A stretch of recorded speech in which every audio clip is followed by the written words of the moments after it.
First of all, I'd like to congratulate FinTech Alliance, Nepal, for successfully organizing this transformative digital banking conference. I'm honored to address this event with some of my remarks. This conference has been a rich confluence of ideas, expertise, digital transformation, journeys, and forward-looking strategies for digital banking. I'm very sure that the conference has certainly highlighted the digital banking innovations across the globe and identified opportunities and challenges for digital transformation of the banking sector in Nepal and as well as in the fintech industries. I include both fintech and banking. DPI, Digital Public Infrastructure, Service Excellence, Artificial Intelligence, and Cybersecurity are all evolving concepts in the banking sector and this digital fintech industry. As we heard from the distinguished speakers and panel here also, I short listened, DPI and AI have brought unprecedented developments in this digital and fintech industries in different economies. We have never imagined in the past that the advancement in the level of digital financial service will happen in this speed. Srijesh was talking about thanking COVID, and I also remember the changes in digital payment industry and the transaction, the exponential growth of the numbers of QR payments in Nepal. We witnessed that is due to COVID. But we don't have to thank COVID. That hurts. Anyway. DPIs underscore the indispensable role of foundational systems that are secure, scalable, and inclusive. These are the building blocks upon which financial innovations thrive and enable equitable access to services. Ethical use of AI, machine learning, and big data can help in redefining operational efficiencies, improving risk management, accessing consumer behavior, and identifying priorities and enabling hyper-personalized financial solutions.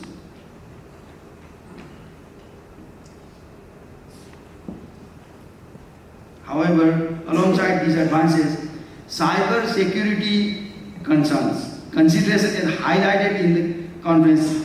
We have talked here, focused on the ever-present need for protecting sensitive data and maintaining customer trust in the digital banking system, along with maintaining data integrity and safety of the consumer assets. While we talk about technologies, disruption, and digital banking, including fintech, I would like to draw everyone's attention towards compliance and regulatory consideration. This is my focus today. My takeout from my total speech here is regulatory concerns.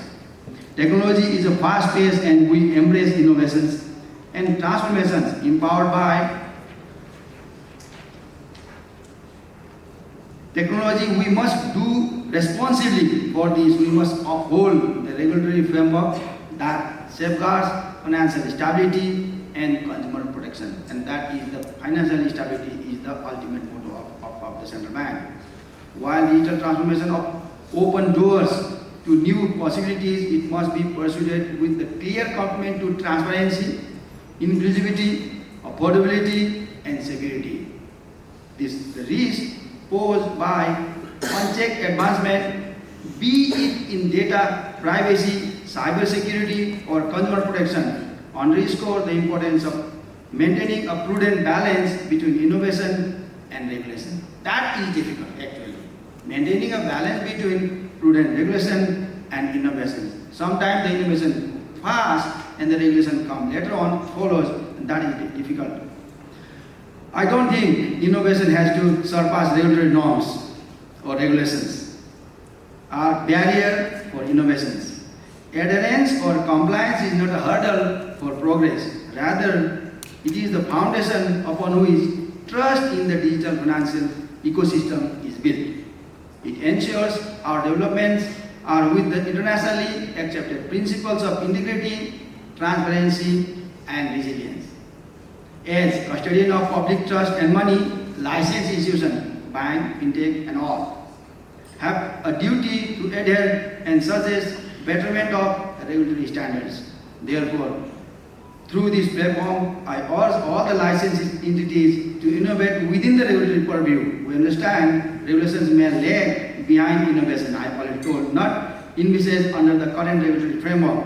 A potential solution to this problem, Nepal Rashtra Bank plans to implement regulatory sandbox. Through the sandbox, NRB does not just intend to provide relaxation to innovations for which there are no explicit regulatory arrangements, but also to find shortcomings in the regulatory framework to timely enhance them.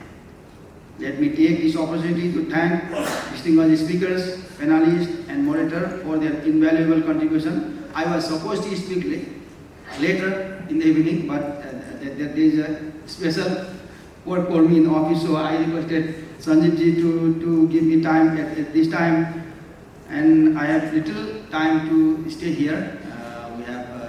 We have some official work. We are welcoming some new entrant in our office. I have to be there. Before leaving, I want to thank you, Sanjeev ji, for calling me here, inviting me here, arranging my time to time, and giving me this opportunity. We always, Nepal Rashtra Bank, always in favor of advancement of digital payment, digital technology, what we are discussing here, DPI, and to the best of our knowledge, and with the prudent principles around the globe, we are issuing the circulars, directives and all. We from this kind of seminars and conference, we expect some kind of gist, and please send us to the department. We have the special department. Maybe Puru sir is participating later on in this event. Then we can add some value for the regulator also. त्यसले हामीलाई के गर्छ भने काम पनि दिन्छ. So I urge the organizers to have some writings, gist from the seminar, and send us. I would like to stop here. Thank you very much. Namaste.